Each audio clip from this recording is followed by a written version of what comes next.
और मेहमान नवाजी अगर करने वाले अल्लाह हों और कारिंदे फरिश्ते हों, कोई कसर बाकी रह जाएगी? और जन्नत की खिड़की खुल चुकी हो,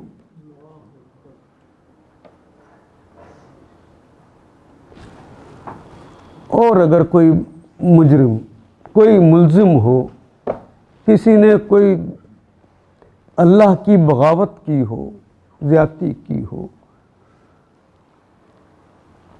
मुजरिम तो उस वक्त बनेगा ना जब उसे सज़ा हो जाएगी, जब उसका मुकदमा चल जाएगा, शहादतें हो जाएंगी, अदल का निज़ाम कह देगा कि ये मुजरिम है। लेकिन जब वो मुल्ज़िम भी होता है तो उसे कहाँ रखा जाता है? वो हवालात में होता है।